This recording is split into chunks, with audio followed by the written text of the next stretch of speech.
My name is Robin Harn. My tag is Juggle Guy, and I'm the tournament organizer for the Big House 5. I think the biggest misconception I can think of is that playing video games is unproductive, a waste of time. That's something that's been around for years. I hear that from parents, anybody outside the Smash community who I try to explain my hobby to. It's just kind of a stereotype that has taken a long time to, it's an educational process. And I feel like the same thing must have happened with some pro sports, football, basketball. 50 years ago, it must have been really weird for a basketball player to explain to their friend who didn't know anything about it, hey, I shoot, a basketball into a hoop for a living. It doesn't sound so weird now, and I think in 10, 15 years, hopefully sooner, gaming and esports in general will be the same way. It'll be accepted as, oh, yeah, I've seen that before. It's a very productive thing. You learn a lot from the competition. And for me, the organizational aspect, the project management, there's so many life skills that you can gain from being part of the Smash community. Not to mention a huge network of people around it. The Big House wasn't always this big. We had about 100 people at the first installments in 2011. And that was at this little campus room in Michigan League. So we've come such a long way. We're in Dearborn for this installment because we needed a venue big enough to hold us. See you guys tomorrow. 1,300 Melee attendees, 500 Wii U attendees.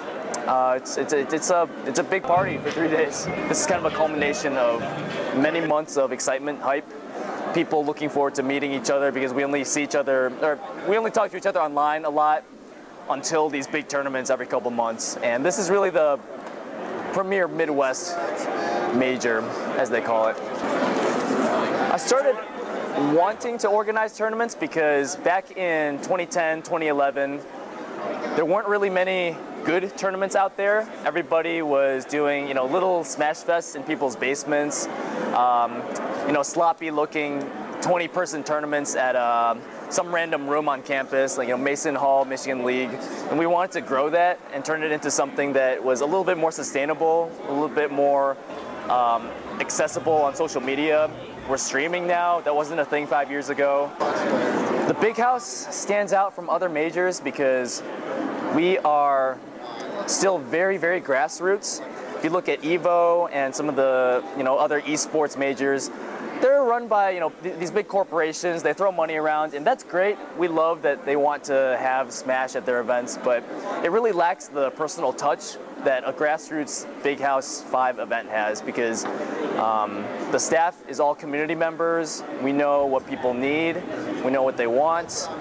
We have the pulse of the community in our minds, and that really allows us to prepare really well and provide the best possible tournament experience. Now everybody's kind of mobilized and really embraced the fact that spectators are a part of our scene's growth, whether we like it or not.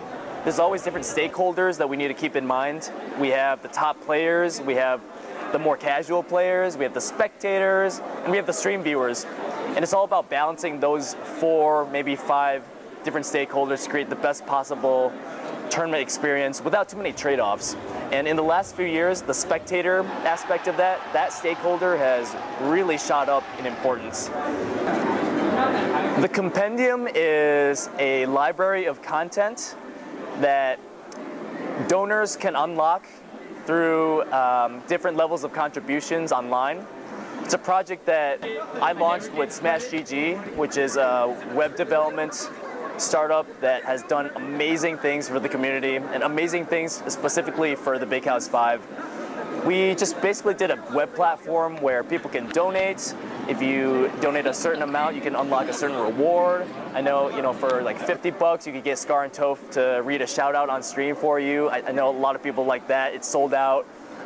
Different apparel, and using the profit margins from those donations, we can make amazing things happen, such as better production quality. We can make a mini documentary of the Big House 5. We can fly out players like Javi, Ice, Abadango.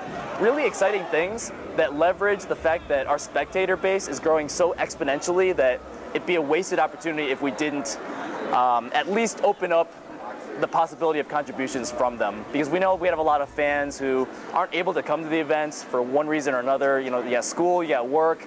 That's fair. We expect that, but we do try to allow everybody to contribute in a certain way. And it was a huge success this year. I think we raised somewhere around $36,000, and we were able to do some amazing things with the tournament. So I'm so happy with how it turned out.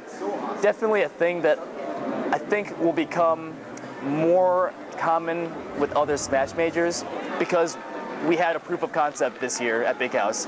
And that's really cool to see as a milestone in the community, because Dota has been doing this, and of course we're not at the same level as they are. They have millions of dollars in their compendium. We're not even close to that, but at least the proof of concept is there. We know that people are willing to contribute, and we can do amazing things with a little extra money from the community. I want Smash to get to the level of esports where we have just ridiculous budgets to work with. We can throw events at these, big football arenas with the Jumbotron, amazing production quality.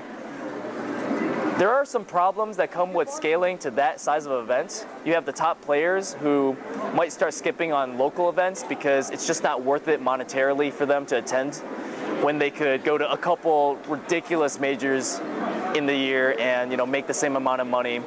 That's a problem that some other esport games have had, but I don't think it'll be that bad in Smash, because we've been playing grassroots for so long. We've been playing in people's basements, little rooms on campus, that everybody plays for the love of the game.